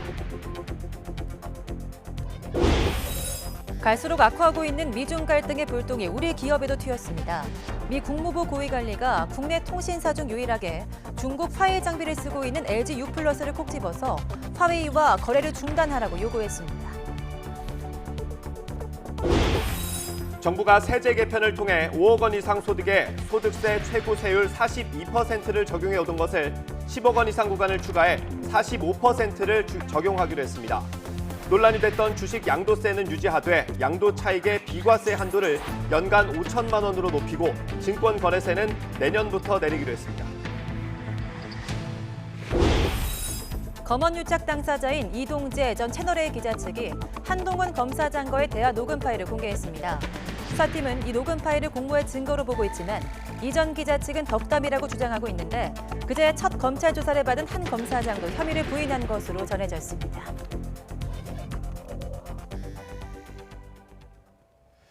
네, 어젯밤 제3 경인고속도로에서 승용차 2대 추돌 사고로 불이 나면서 20대 여성 2명이 숨졌습니다. 당시 도로에서는 앞서 발생한 음주 교통사고 처리 작업이 한창이었는데요. 차선을 변경하는 과정에서 변을 당했습니다. 보도에 나연수 기자입니다. 고속도로 한가운데서 붉은 화염이 치솟습니다. 어두운 밤인데도 검은 연기가 하늘을 뒤덮는 게 선명히 보일 정도입니다. 제3 경인고속도로 인천 방향 고잔요금소를 1km가량 앞둔 지점에서 커다란 폭발음이 발생한 건 어젯밤 10시 45분쯤. 검은 승용차 한 대가 앞서 멈춰있던 소형차를 들이받으며 폭발로 이어진 겁니다. 소형차는 앞에서 교통사고 처리 작업이 한창인 걸 보고 멈춰섰다가 상황을 확인한 뒤 차로 변경을 하려던 참이었습니다. 처음 사고는 1차선에서 발생했습니다. 소형차 한 대가 사고 현장을 앞두고 멈추어 섰고 뒤에서 달려오던 다른 차량이 이 소형차를 들이받으면서 폭발과 함께 2차선으로 튕겨 나갔습니다. 내기를 하고 빼는 과정에서 뒤에 와서 그냥 까만 차, 아까 까만 차 있어요. 그 차량이 추돌을 해서 모닝이 2차선으로 튕겨져 나오면서 화재가 난 거예요. 소형차는 튕겨나가며 앞서 있던 고속도로 관리 차량을 들이받았고 이딴 충격과 화재로 차에 타고 있던 20대 여성 2명이 숨졌습니다. 친구 사이로 확인됩니다. 뒤차 운전자와 동승자도 병원으로 옮겨졌지만 큰 부상은 아닌 것으로 전해졌습니다. 애초에 도로 혼란을 빚은 선행사고는 차량 2대 간 접촉 사고로 운전자 1명이 면허 취소 수치에 해당하는 혈중 알코올 농도 상태에서 운전했던 것으로 확인됐습니다. 경찰은 블랙박스와 현장 목격자 진술 등을 토대로 정확한 사고 원인과 함께 선행사고 처리 과정에서 2차 사고 예방 조치가 제대로 이루어졌는지 조사하고 있습니다. YTN 나윤수입니다. 단속된 뒤에 또 음주운전을 하는 비율이 마약 재범률보다 높은 걸로 나타났습니다. 네, 습관적 음주운전의 심각성 화면으로 함께 보겠습니다. 도로 위에 멈춘 차 사이에 붉은 화염이 이글거립니다. 50대 음주운전자가 낸 사고를 시작으로 사중 추돌 사고가 났고 5명이 다쳤습니다. 차량 석 대를 잇따라 들이받고 2명이 다쳐 병원으로 옮겨진 사고. 음주 단속을 피해 도주극을 벌이던 30대 운전자는 사고를 낸 뒤에야 붙잡혔습니다. 더 심각한 문제는 이 같은 음주운전이 반복해서 일어난다는 겁니다. 지난 3년 동안 음주운전 재범률은 43%에서 46% 수준을 오가면서 10명 가운데 4명 넘게 다시 저지르는 것으로 집계됐습니다. 이는 중독성 물질인 마약류 재범률이 35에서 36%로 3명 가운데 1명꼴로 범죄에 다시 빠지는 것보다 높은 수치입니다. 자신뿐 아니라 다른 사람의 목숨까지 앗아갈 수 있는 음주운전. 이 정도쯤이야 이번엔 괜찮겠지라는 생각이 주요 원인으로 꼽힙니다. 서울시 상수도사업본부가 민관 합동조사단을 꾸려서 수돗물 유충 실태 조사를 진행하고 있다고 밝혔습니다. 조사단에는 생물 전문가와 상수도 환경 전문가, 수질 분야 공무원 등 12명이 참여했습니다. 조사단은 서울시가 운영하는 6개 정수센터 가운데 이미 점검을 마친 뚝도를 제외한 광암과 암사, 강북 등 5곳을 조사할 예정입니다. 수돗물 유충 사태로 국민 불안이 커지자 여당인 더불어민주당이 정부의 특단의 대책을 마련하라고 촉구했습니다. 미래통합당은 직접 인천 정수장 현장 점검에 나섰는데 유충 사태 자체가 창피한 일이라고 비판했습니다. 직접 들어보겠습니다. 수돗물은 국민 생활의 가장 필수적인 공공재로 국민들이 믿고 마시며 사용할 수 있는 수돗물 공급과 관리는 정부의 기본 책무라고 하겠습니다. 많은 국민들께서 불편과 불안을 겪지 않도록 최선을 다하겠습니다. 정부의 특단의 대응책을 촉구합니다. GDP 3만 불 이상이 넘은 이제 선진국 수준에 도달한 나라에 최근에 벌어지고 있는 이 수돗물에서 유충이 나왔다는 사실은 솔직히 말씀드려서 굉장히 창피스러운 일이 아닌가 이렇게 생각합니다. 네, 유충이 발견된 인천 공촌 정수장 등은 지난해 붉은 수돗물 사태 이후 새로운 정수 처리 공정을 도입했습니다. 물을 숯 같은 활성탄에 한 번 더 진하게 해서 냄새나 이물질을 잡는 건데 바로 이 활성탄에서 유충이 발견된 겁니다. 정부가 추진하는 그린 뉴딜 정책에는 활성탄과 오존을 활용한 시설이 포함되어 있는데 4천억 원대 예산이 투입됩니다. 문제는 수돗물 유충 문제로 활성탄 정수 과정에 불신이 커진 건데 정책 추진에 앞서서 대책 마련이 시급해 보입니다. 이영원 기자의 보도입니다. 그린 뉴딜 정책을 설명하는 언론 간담회 시작부터 조명래 환경부 장관이 고개를 숙였습니다. 잇따르는 수돗물 유충 신고에 정수장 점검 중간 발표를 한 지 하루 만입니다. 주무장관으로서 아주 마음이 무겁고 막중한 책임감을 느낍니다. 관리 규정이라든가 기준이라든가 이런 것과 무관하게 국민의 눈높이에서 본다면 분명히 이 수질 기준을 초과했다. 안전이 아닌 안심할 수 있는 수준으로 수질 관리를 엄격하게 하겠다고 밝혔지만 기존 그린 뉴딜 정책에 포함됐던 물관리 체계 구축 관련 내용은 그대로였습니다. 수질 개선이 필요한 정수장 12곳 시설 고도화에 예산 4,700억 원이 투입되는데 수돗물에 이상한 냄새나 맛이 나지 않도록 활성탄과 오존을 활용한다는 겁니다. 활성탄 유충 논란에 대해서는 30일 간격으로 씻어도 문제없는 정수장도 있었다며 세척 주기보다는 일반적인 관리 문제를 지적했습니다.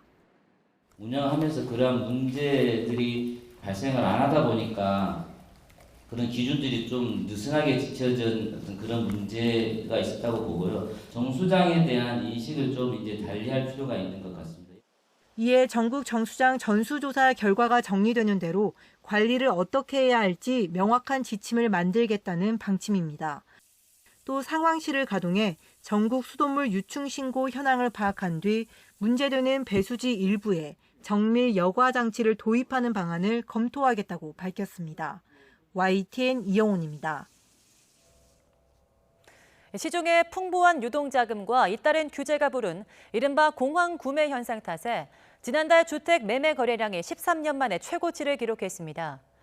국토교통부는 올해 6월 신고일 기준 주택 매매 거래량은 13만 8,500여 건으로 나타나 2006년 11월 이후 가장 많았다고 밝혔습니다.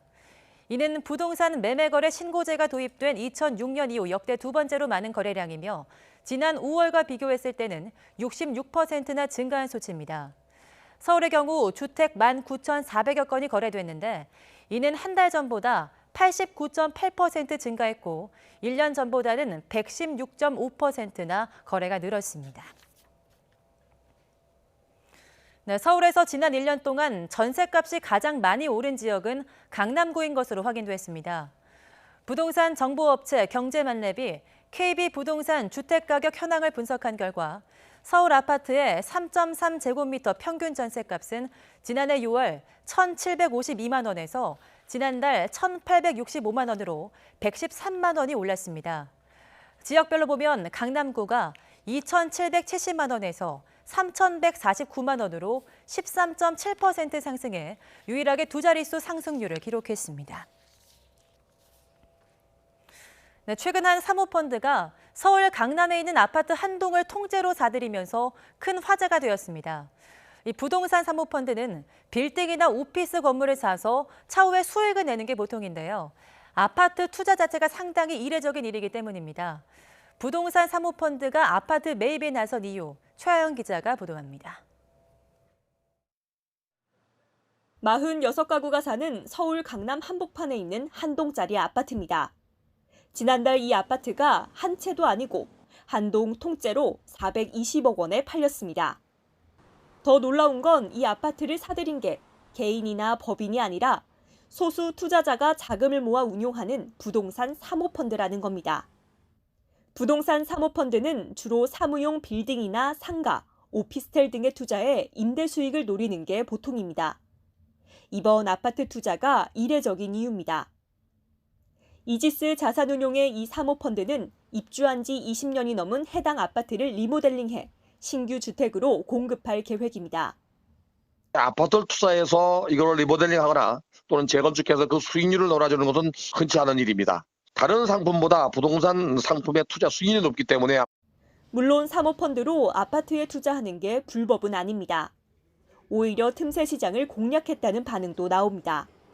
하지만 이례적인 거래가 자칫 강남 아파트 투기의 우회로가 되고 집값 상승을 부추길 수 있다는 우려도 있습니다.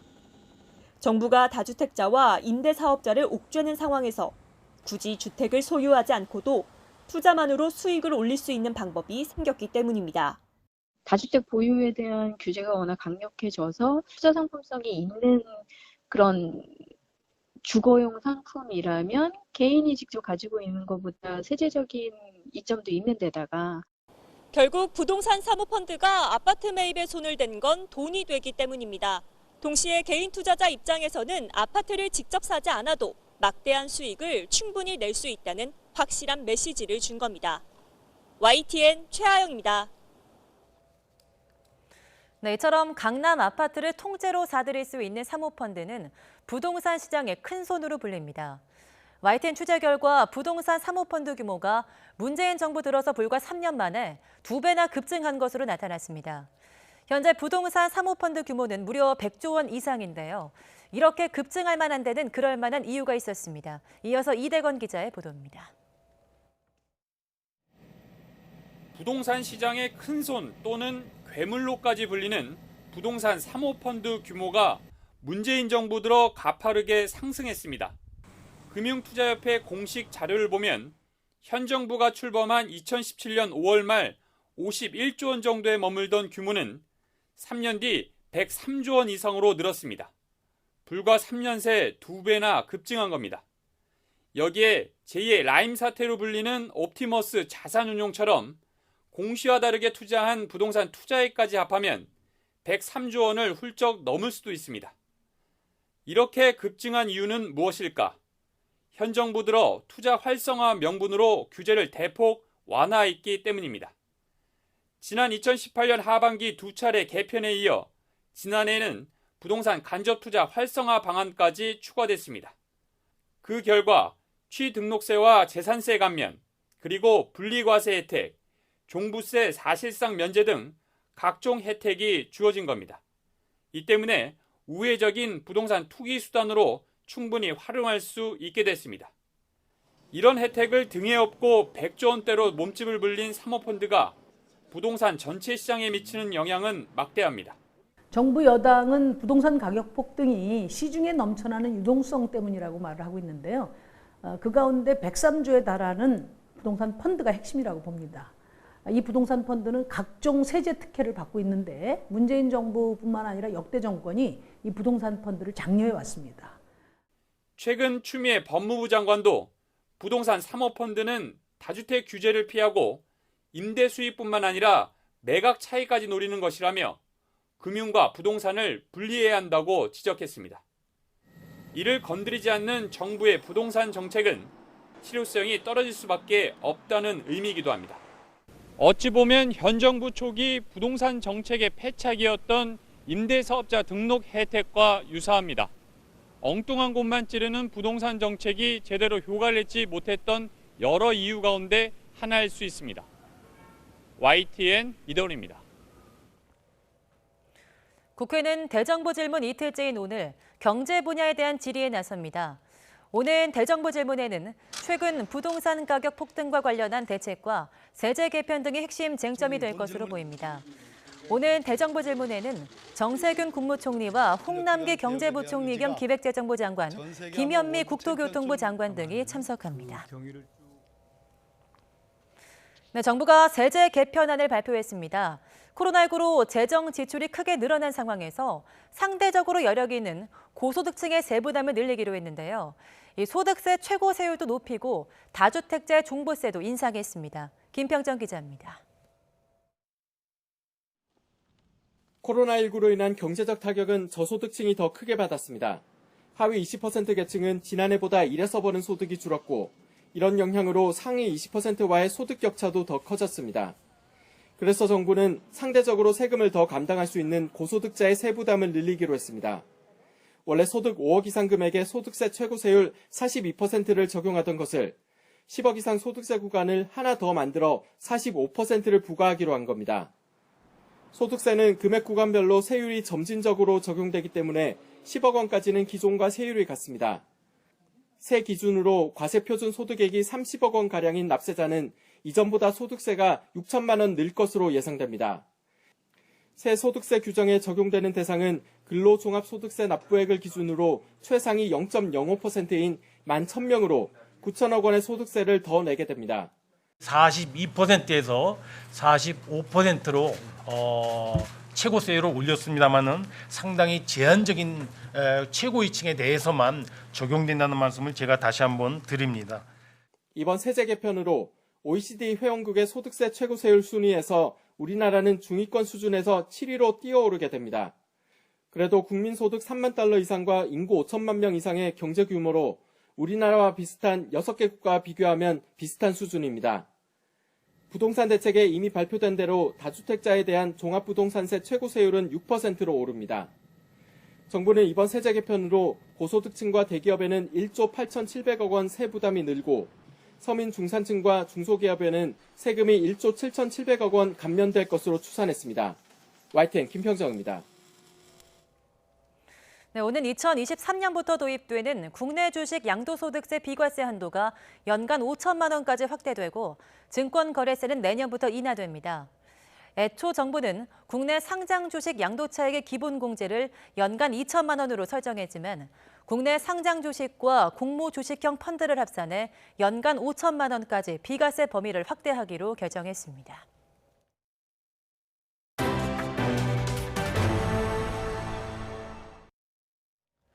미국이 텍사스주 휴스턴에 있는 중국 총영사관에 대해 폐쇄를 통보하자 중국도 맞대응을 검토하면서 미중 관계가 악화일로를 걷고 있습니다.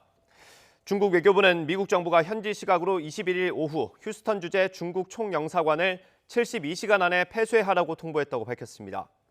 왕원빈 중국 외교부 대변인은 정례 브리핑에서 이같이 말하고 미국의 요구는 국제법과 국제관계 기본 규범 그리고 중미 영사협정에 심각하게 위배되는 일방적인 정치적 도발이라고 비난했습니다. 이런 가운데 중국 정부가 우한 주재 미국 총영사관을 폐쇄하는 것을 검토하고 있다고 로이터 통신이 보도했습니다. 미중 갈등의 불똥이 우리 기업으로 튀었습니다. 미국 국무부 고위 관리가 국내 통신사 가운데 유일하게 중국 화웨이 장비를 사용하고 있는 LG U+를 콕 집어서 화웨이와의 거래를 중단하라고 촉구했습니다. 박철원 기자의 보도입니다. 미 국무부 내에서 사이버 국제정보통신을 담당하는 고위 관리가 화상 브리핑을 통해 미국의 5G, 즉 5세대 이동통신망 안보 정책을 설명했습니다. 그는 먼저 중국 화웨이 장비에 의한 5G 통신망 구축은 매우 중대한 안보 이슈에 직결돼 있다며 우려감을 나타냈습니다. The issue when one is deploying Huawei technology is the ability for the Chinese Communist Party to make the decision that they would want to undermine that technology by disrupting it or using it as a surveillance tool. 그러면서 스트레이아 차관보는 LG U+ 등의 기업에게 사실상 중국 통신 장비 업체 화웨이와의 거래 중단을 촉구했습니다. We would urge companies like LG U+ to migrate away from untrusted vendors to trusted vendors. LG U+가 화웨이의 5G 장비를 쓴다면 중국이 언제든 문제를 일으킬 수 있는 5G 통신망 기반의 자율주행 자동차나 원격 의료를 믿을 수 없을 것이라는 뜻으로 풀이됩니다. 그는 가능한 한 빨리 신뢰할 수 있는 공급업체로 옮기는 것이 오히려 기업의 이익이 될 것이라고 강조했습니다. 스트레이아 차관보는 소유와 지배가 투명하지 않고 지적재산권 침해 등 비윤리적이고 불법적 행위라는 이력이 있다고 화웨이를 거듭 비판했습니다. 그는 화웨이와 중兴통신 같은 공급자를 5G 통신망의 일부에라도 참여시키는 것은 간첩 행위에 취약하게 만들어 정부나 회사, 개인정보를 위태롭게 할 것이라고 경고했습니다. 마이크 폼페이오 국무장관도 지난 14일 화웨이 장비를 쓰지 않는 SK와 KT를 깨끗한 업체로 공개 거명하며 여타 업체들의 반 화웨이 전선 동참을 촉구한 바 있습니다. YTN 박철원입니다. 북한 동해 수역에서 중국 어선들이 불법 조업을 하고 있다는 지적이 계속 제기되고 있습니다. 한 국제 비영리 단체가 지난 2017년과 2018년 2년 동안 중국 어선들이 불법 조업을 하면서 5천억 원어치 이상의 오징어를 잡아갔다고 발표했습니다. 김원배 기자가 보도합니다. 북한이 주장하는 동해 배타적 경제 수역에서 중국 어선들이 2017년에는 900여 척, 2018년에는 700여 척이 조업하면서 16만 톤 이상의 오징어를 잡아갔다. 이는 한국과 일본의 오징어 어획량을 합한 것에 육박하는 양이다. 금액으로 따지면 약 4억 4천만 달러, 우리 돈으로 5,253억 원에 달하는 것으로 추정된다. 국제 비영리 단체인 글로벌 어로 감시의 국제연구팀이 북한 내 검은 어선단 조명이란 제목으로 국제학술지 사이언스 어드밴시스에 발표한 내용입니다. The combination of radar, optical imagery and vessel GPS transponder data has revealed a fleet of over 900 vessels operating illegally and catching about $500 million of squid between 2017 and 2018. 연구팀은 2017년 유엔 안전보장이사회에서 채택한 제재 결의는 북한 내에서 외국의 어로를 금지하고 있다면서 중국 검은 선단의 조업은 이를 위반한 것일 수 있다고 지적했습니다. 연구팀은 선박 자동 식별 시스템과 레이더 이미지, 야간 이미징, 고해상도 광학 이미지 등 4가지 위성 기술을 종합해 중국 검은 선단의 실체를 파악했습니다. 연구팀은 북한 동해 수역에서 조업한 중국의 어선들이 중국 항구로 돌아가는 것을 추적할 수 있었다고 밝혔습니다. These vessels could then be traced back to Chinese ports. 연구팀은 북한 수역에서 불법 어로 활동을 하는 선단 규모는 중국 전체 원양 어선단의 3분의 1을 차지한다고 지적했습니다. 그러면서 이는 다른 나라 수역에서 이루어진 단일 국가 어선의 불법 어로로는 지금까지 알려진 것 중 가장 크다고 밝혔습니다. 연구팀은 한국과 일본 수역에서 각각 잡히는 오징어가 2003년 이후 각각 80%와 82%가 줄어들었다고 지적했습니다. 그러면서 중국 검은 선단들이 오징어 어획 관리에 큰 위협을 제기하고 있지만 영해 범위에 대한 관련 국가 간 합의가 이루어지지 않아 국가 차원의 공동 어획 관리를 방해하고 있다고 덧붙였습니다. YTN 김원배입니다. 고 박원순 전 서울시장을 고소했던 피해자 측이 어제 두 번째 기자회견을 열었습니다. 4년 동안 인사 담당자를 비롯한 20여 명에게 성추행 피해를 호소했는데 묵살됐다고 주장하면서 서울시가 제안한 민관합동조사단 참여를 거부했습니다. 박희재 기자입니다. 고 박원순 전 서울시장 연결식이 끝나자마자 기자회견을 열었던 피해자 측이 아흐레 만에 두 번째 회견을 열었습니다. 핵심은 서울시의 성추행 피해 묵인방조 의혹에 대한 추가 진술이었습니다. 4년 동안 인사 담당자를 비롯한 서울시 전 현직 관계자 20명에게 피해 사실을 호소했었던 겁니다. 피해자가 성고충을 인사 담당자에게 언급하기도 했습니다. 직장 동료에게 불편한 내용의 텔레그램 문자를 직접 보여주기도 했습니다. 속옷 사진도 보여주면서 고충을 호소했습니다. 그러나 인사 담당자는 공무원 생활을 편하게 하도록 해줄 테니 다시 비서로 와달라고 말하거나 인사 이동은 시장에게 직접 허락받으라고 답하기도 했다고 폭로했습니다. 명백히 추행 방조 혐의라는 주장입니다. 피해자 측은 서울시가 구성하기로 한 민관합동조사단에는 참여하지 않겠다고 밝혔습니다. 위력적 구조인 서울시 내부 조사는 사실상 불가능하기 때문이라는 게 이유입니다. 시장을 정점으로 한 업무 체계는 침묵을 유지하게 만드는 위력적 구조였음을 드러났습니다. 서울시 공무원으로 계속 근무하게 될 직원들이 내부 조사에서 진실된 응답을 하기는 어렵습니다. 그러면서 국가기관인 국가인권위원회가 직권조사를 해야 하고 지자체장의 성폭력 재발 방지책도 마련하라고 촉구했습니다. 서울시는 국가인권위원회 조사 결과와 권고를 이용하여 징계, 관리감독 책임 수인, 재발 방지 조치를 진행해야 합니다. 피해자와 지원단체, 법률대리인은 준비를 거쳐 다음 주 인권위에 진정서를 낸다는 계획입니다. YTN 박희재입니다. 서울시가 박원순 전 서울시장의 성희롱 성추행 의혹에 관한 국가인권위원회 조사가 이뤄질 경우 협조의 진상규명에 최선을 다하기로 했습니다. 서울시는 피해자 지원단체 2차 기자회견에 대한 입장이라는 성명서를 내고 이같이 밝혔습니다. 서울시는 성명에서 피해자 지원단체의 진상조사단 참여 거부에 유감을 표하고 피해자가 국가인권위원회 조사를 의뢰할 경우 적극 협조하겠다고 말했습니다. 네, 고 박원순 서울시장의 피소 사실이 어디에서 유출됐는지를 두고 논란이 이어지는 가운데 새로운 사실이 드러났습니다. 피해자 변호인이 고소장을 내기 하루 전 검찰에 먼저 계획을 알렸다고 밝힌 건데요. 검찰은 사실을 인정하면서도 외부에는 알리지 않았다고 선을 그었습니다. 나혜인 기자입니다. 피해자 법률대리인인 김재련 변호사는 경찰에 고소하기 하루 전인 지난 7일 피해자와 상의한 뒤 검찰에 면담을 요청했다고 밝혔습니다. 고소 계획을 알린 사람은 서울중앙지검 여성아동범죄 조사부장이었는데 피고소인이 누구인지 알아야 면담을 검토할 수 있다고 해 고 박원순 전 시장의 이름을 언급했다고 설명했습니다.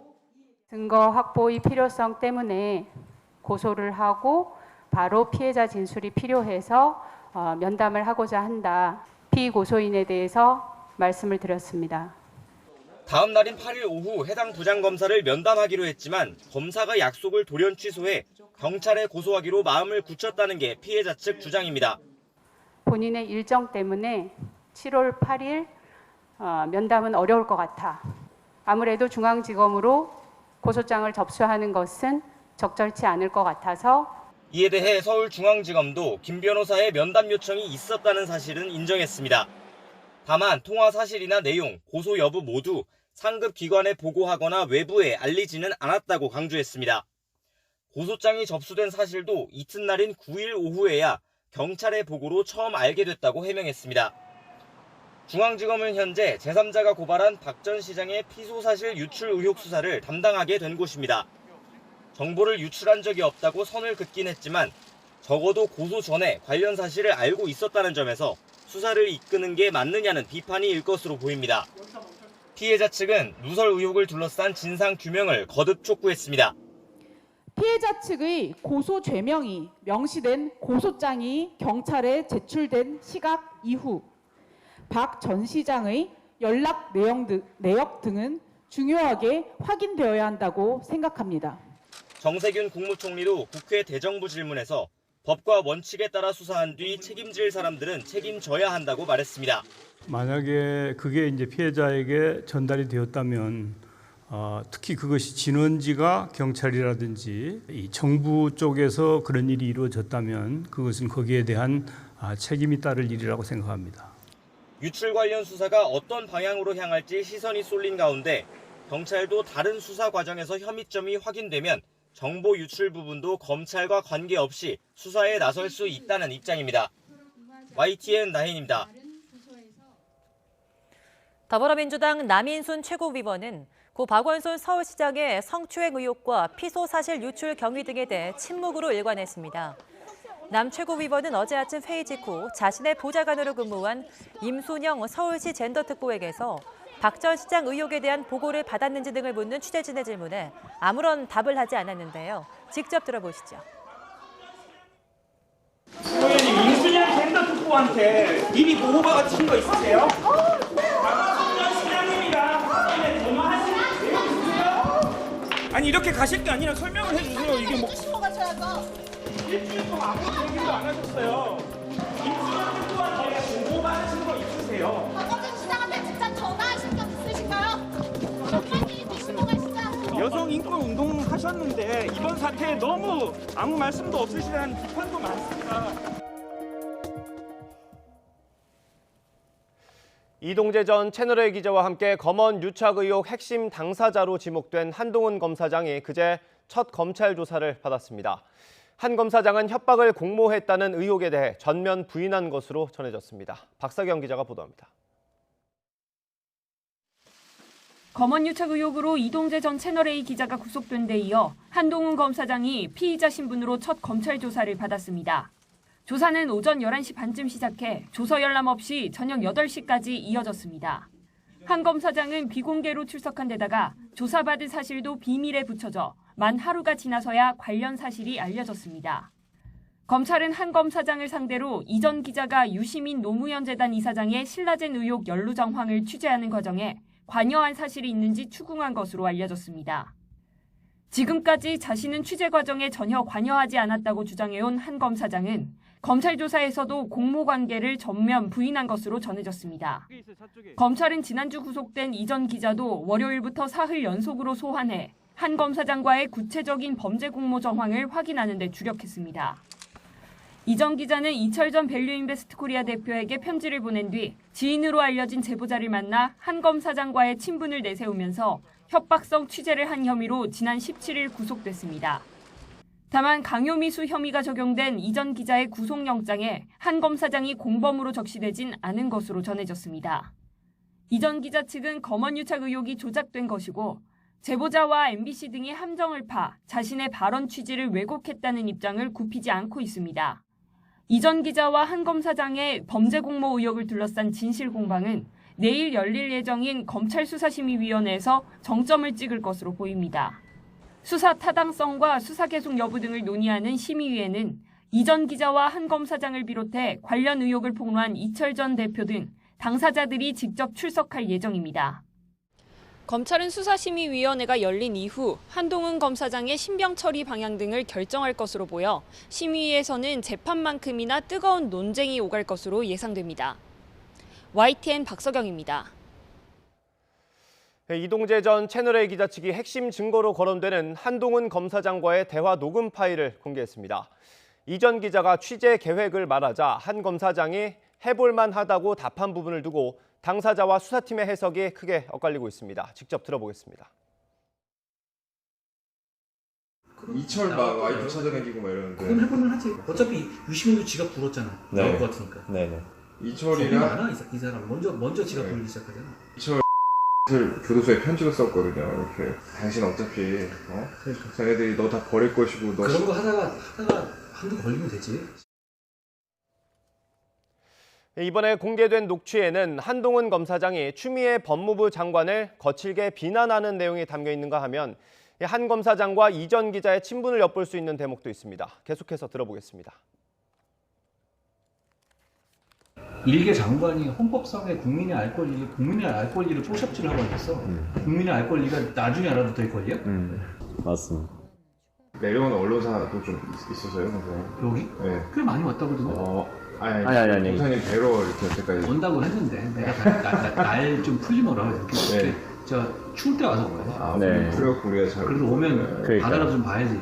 저희도 뭐 3월달에 뭐 이렇게 날짜 저기하고. 3월달에 부산 바닷가에서 근데 술 한 사람 먹으면 좋아. 네. 바다 내려다보는 기분도 있잖아. 추미애 장관은 이런 한동훈 검사장의 발언에 상당한 자괴감을 느꼈다고 밝혔습니다. 또 검찰 수사가 끝나면 한동훈 검사장을 감찰하겠다고도 말했습니다. 먼저 어제 대정부 질문에서 나온 추 장관의 발언부터 보시죠. 법무부가 감찰을 할 수 있는 법무부 감찰 권한에 들어와 있습니다. 그래서 이 수사가 마쳐지면은 감찰에 들어가서 살펴보기로 하기로 했습니다. 감찰을 통해서 확인해 주셨으면 네. 좋겠습니다. 추미애 장관은 어제 국회 대정부 질문에서 열린민주당 최강욱 대표의 질의에 답변하는 과정에서 이같이 밝혔습니다. 그제인 지난 21일 검찰 조사를 받은 한동훈 검사장. 수사가 끝나더라도 법무부 감찰까지 받게 될 것으로 보이는데요. 앞서 한 검사장은 이동재 전 채널A 기자와의 부산 만남에서 추미애 장관을 겨냥해서 이렇게 비판하기도 했습니다. 일개 장관이 헌법상의 국민의 알 권리를 포샵질을 하고 있어. 국민의 알 권리가 나중에 알아도 될 권리야? 추 장관은 이 같은 내용이 담긴 녹취록을 본 소감을 묻자 자괴감을 느꼈다면서 다시 한번 한동훈 검사장을 비판하기도 했습니다. 일개 장관이라는 말을 검사장이라면 상당히 고위 간부인데요. 고위 간부로부터 그런 막말을 듣는 것에 대해서는 상당히 자괴감을 느꼈습니다. 이어 검언유착 수사와 관련해 윤석열 총장에 대한 수사 지휘권을 발동한 건 수사의 독립성과 수사의 순결성을 해칠 우려가 너무나 농후해 내린 거라고 덧붙였습니다.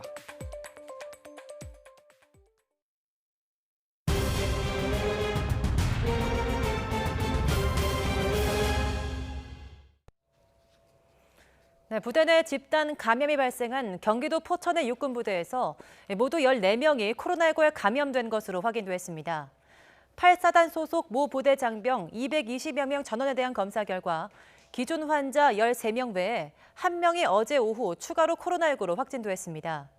환자 14명 외에 나머지 장병은 일단 음성 판정을 받았지만 부대 내 밀접 접촉자 50여 명에 대한 1인 격리와 나머지 부대원에 대한 예방적 격리는 유지되고 있습니다. 육군은 처음 감염됐던 병사 2명은 지난달 초 휴가를 다녀왔고 이 가운데 1명은 지난 10일 외출도 했다며 감염 경로를 조사하고 있다고 밝혔습니다.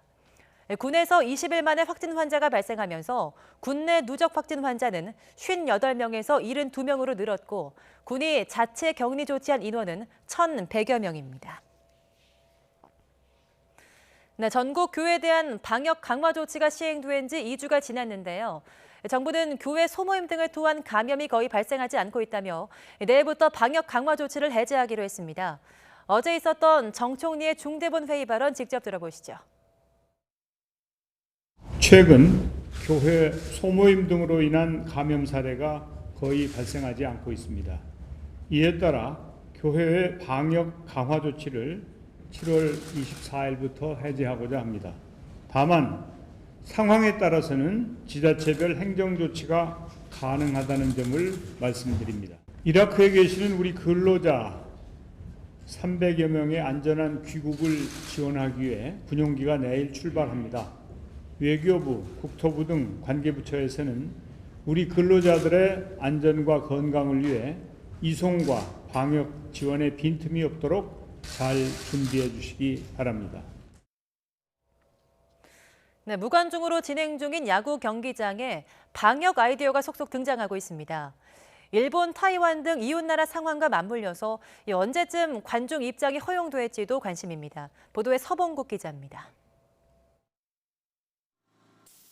경기장 더그아웃 출입구에 설치된 이른바 방역 게이트입니다. 움직임이 감지되면 센서를 통해 체온 측정과 소독제 분무가 1, 2초 안에 자동으로 이루어집니다. 별도의 관리원 없이 관람객이 스쳐 지나가기만 해도 발열 체크와 신체 방역이 가능한 새로운 시스템입니다. 비대면 워크스루 타입의 방역 게이트로 기본적으로 출입자가 건물을 출입하거나 다중이용시설을 출입할 때 자동적으로 발열 체크가 되고 5월 초 개막 이후 3달 가까이 확진자 환명 없이 꾸준히 방역 매뉴얼 업데이트를 해온 KBO와 구단들. 최근 공공 전시시설 입장 허용에 이어 주말쯤 나올 당국 발표만을 기다리고 있습니다. 유관중 경기가 진행 중인 이웃 타이완과 일본의 동향에 촉각을 곤두세우며 QR코드 등을 통한 방문자 확인 도입도 고려 중입니다. 선수들이 그만큼 협조를 많이 해주고 또 직원들이 그만큼 준비를 많이 하고 있기 때문에 그렇게 확진자 없이 안전하게 지금 프로야구를 진행하고 있는 것 같고요. 팬들이 들어와서도 안전하게 야구 관람할 수 있는 환경을 저희는 지금 계속 만들고 있습니다. 시즌이 반환점을 향하는 가운데 여전히 무관중 경기를 견디고 있는 야구계. 관중 증가 이후의 상황까지 대비하며 언젠가 찾아올 팬들의 함성을 고대하고 있습니다. YTN 서봉국입니다.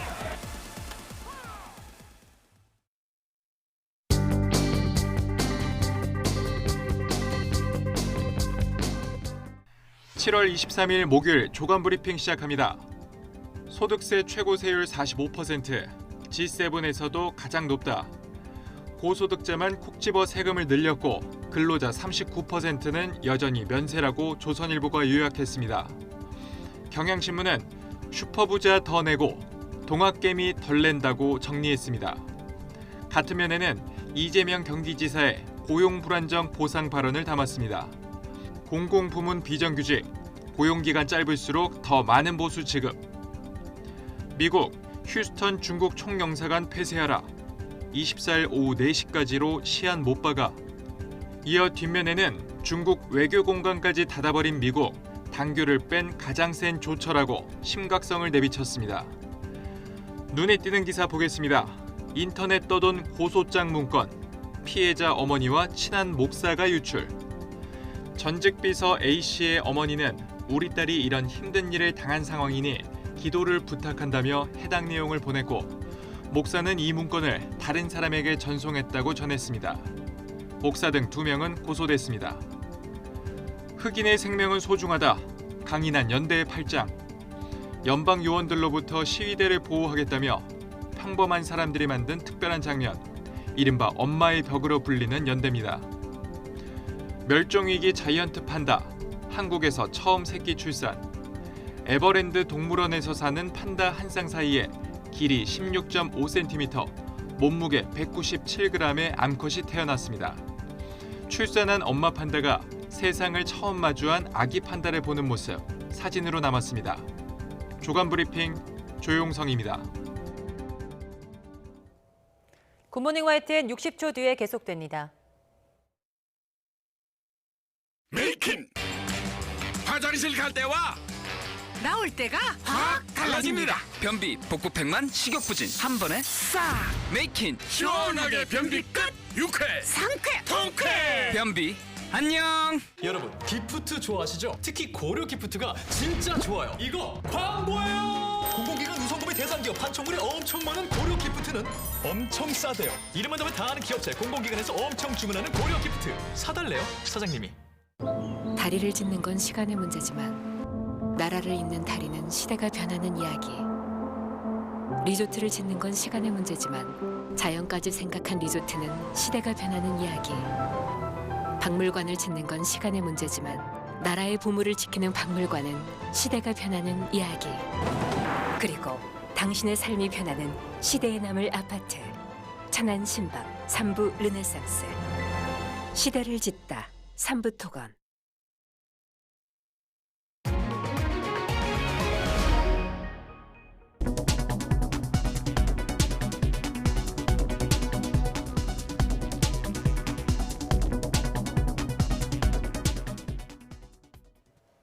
전국에 강한 장맛비가 내리겠습니다. 비와 함께 바람도 강하게 불 것으로 보여서 오늘 출근길은 대가 튼튼한 우산을 준비하셔야겠는데요. 제주 산간 지역에는 낮부터, 남해안과 지리산은 오후부터 시간당 50mm 이상의 호우가 쏟아지겠고요. 수도권과 서해안에도 오후부터 시간당 30mm 이상의 강한 비가 내리겠습니다. 현재 레이더 영상을 보면 붉은색으로 표시된 강한 비구름이 서해상으로부터 유입되고 있습니다. 모레까지 남해안과 제주 산간, 영동과 경북 동해안에는 250mm 이상의 물폭탄이 쏟아지겠고요. 서울을 비롯한 그 밖의 지역에도 최고 150mm의 많은 비가 내리겠습니다. 가야산에 지금까지 165mm의 많은 비가 쏟아진 만큼 이미 많은 비가 내려 지반이 약해져 있으니까요. 호우 대비 철저히 해주셔야겠습니다. 중서부 지방의 비는 내일 오후부터 차츰 그치겠고요. 그 밖의 지역은 토요일 밤에 대부분 그치겠습니다. 하지만 일요일 오후부터 다시 비가 시작돼서 다음 주 후반까지 이어지겠습니다. 지금까지 날씨 정보였습니다. 지난 20대 국회 여당 원내대표를 지내고 임기 내내 외교통일위원회에서 활동한 사선의 이인영 의원이 오늘은 익숙하면서도 낯선 인사청문회 자리에 후보자 자격으로 섭니다. 네, 야당은 이른바 부모 찬스 의혹과 대북관에 집중적으로 파고들 것으로 보이는데요. 이어지는 뉴스에서 중요한 소식 정리해서 전해드리겠습니다. 네, 어제에 이어 국회 대정부 질문이 계속됩니다. 오늘은 경제 분야인데 정부의 부동산 정책이나 세법 개정안이 자주 언급될 것으로 보입니다. 네, 여론이 어느 때보다 안 좋고 특히 야당이 김현미 장관의 사퇴나 해임까지 거론하고 있는 만큼 불꽃 튀는 공방이 펼쳐질 것으로 예상됩니다.